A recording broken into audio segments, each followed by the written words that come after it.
Game designer Davey Wreden delved into the gamer versus game relationship when he broke the fourth wall in the Stanley Parable. Stanley walked through the red door. All right, fine, go ahead, Stanley. You want to know so badly what's out there? You want to find out what lies at the end of this road you've chosen? Well, don't let me stop you. His much-anticipated follow-up explores the very nature of game design and how a game is perceived. It's called The Beginner's Guide.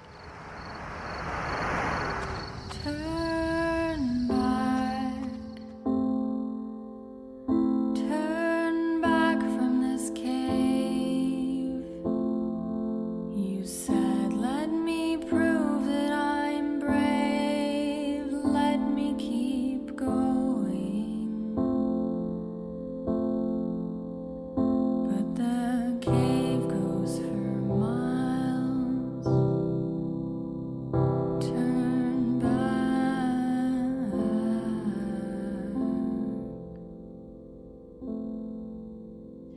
Now, straight up, we're going to say that the best way to experience this game is to know absolutely nothing about it. Yes, even just talking about this game is a spoiler of sorts. So if you want the pure, untouched experience, then maybe mute your television right now and go make a cup of tea or something. Yeah, but we are going to try and review it in as non-spoilery a way as possible, but you have been warned.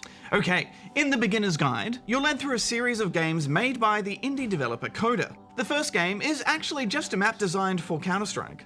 But Wreden finds moments of personality and character even in this simple creation. What I like is that even though he starts from the simple aesthetic of a desert town, he then scatters these colorful abstract blobs and impossible floating crates around the level. And of course, it destroys the illusion that this actually is a desert town, and instead this level becomes a kind of calling card from its creator. Yeah, and even as you're guided around these strange, often quite artistic creations, through Davey's observations, you start to piece together a picture of who Coda is, how his mind works, and the kinds of ideas he likes to explore. Yup, in this game you can only walk backwards. Yeah, Davey himself doesn't have all the answers, but being taken on a tour of these creations is a really wonderful way to try and understand someone's creative motivation. There are patterns in his approach, ideas, and concepts that he keeps coming back to. Okay, I can't tell you quite why, but for some reason Coda fixates on this lamppost. It's going to appear at the end of every single one of his games from here on out.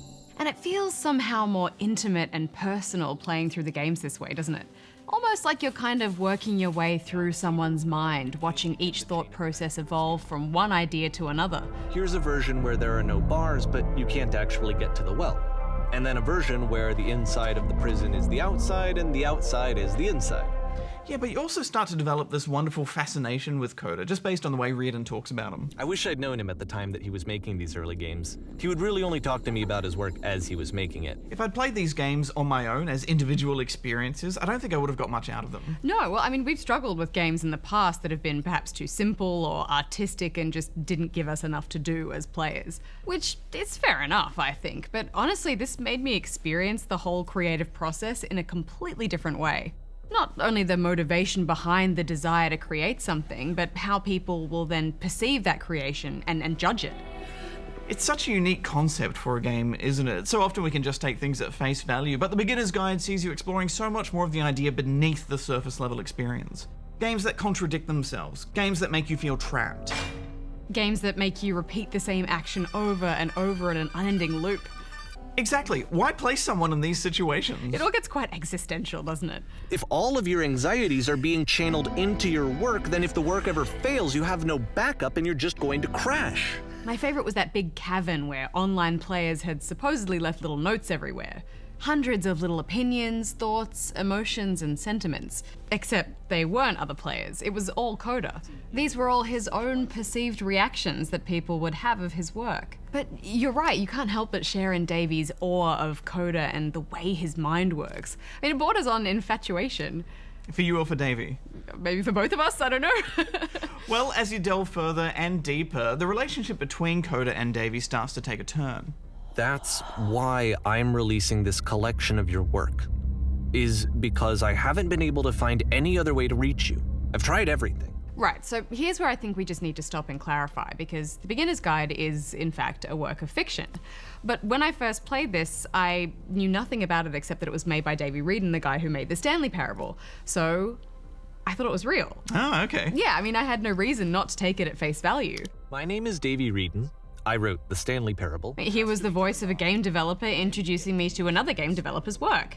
I didn't really question that. I knew that Wreden was responsible for some really unique ideas, and I loved the way that he was using this game as a way to give us insight into the work of someone he admired. So my whole experience of this game was seriously intense. I mean, I was hugely invested in it by the end, and I found the whole thing just really emotionally affecting. I don't know. This is what I felt at the time. I don't know how else to explain it. I wanted it to stop more than anything. I had never felt so rotten. It's a dark journey into the psyche of anyone who works creatively, I think. Yeah, and of course eventually it occurred to me that you wouldn't be able to just release some dude's work like this without his permission, and a quick look online confirmed that. So do you think your experience with the game has been diminished somewhat now that you know it's not real in the sense that you thought it was? I don't know. I don't think so. As I was playing this, I was instantly reminded of those troubling tweets that Notch, creator of Minecraft, made a while back, expressing how unhappy and isolated he was even in the wake of all of his success. And I thought about that incredible documentary, Indie Game the Movie, where those developers sacrificed so much for their art and how they struggled with the idea that the product of that sacrifice might not be well received, or at least not in the way that they intended it to be. If this fails, I don't think I'll work in games again. I mean, there is something in all of this, in the idea that the way you express yourself creatively is ultimately at the mercy of everyone else who consumes it. So I guess the question is, if Coda isn't real, and this isn't a game about these two people, Davey and Coda, and their relationship, then what is it? About halfway through the game, the perspective shifts. The assumption would be that this is all a manifestation of Davey's own experiences, perhaps making the Stanley Parable. Is the idea of Coda based on his own personal frustrations or experiences with game design? Is Coda just another facet of Davey? I mean, maybe. Whichever way you look at it, there's such a strong message here, I think. And we find ourselves back at the place where we're just trying to pick apart and interpret someone's work and figure out what they're trying to say with it.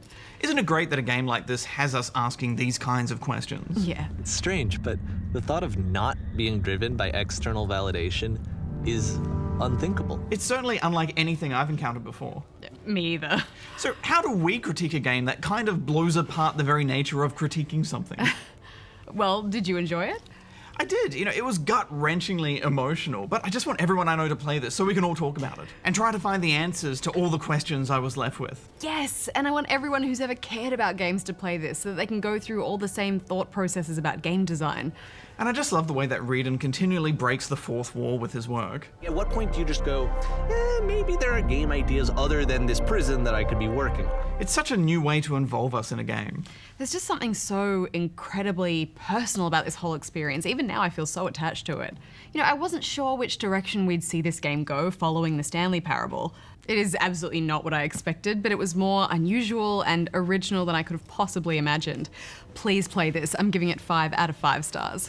Yeah, I just can't find a way to fault this game, and it just sits there occupying my headspace with so many questions. Fantastic. I'm giving it 5 out of 5 as well. But double 5s, Hex, for a game like this, how do we celebrate such a thing? I mean, I feel like it was so emotionally draining, we just need to hug it out. Yeah, okay.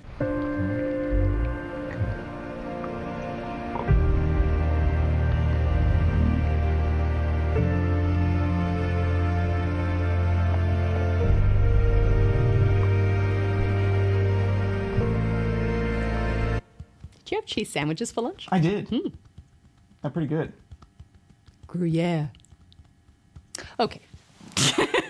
This prison, funny enough, in Coda's original design, the doors stayed shut for a full hour before letting you go. If you don't mind, I think we're gonna skip that.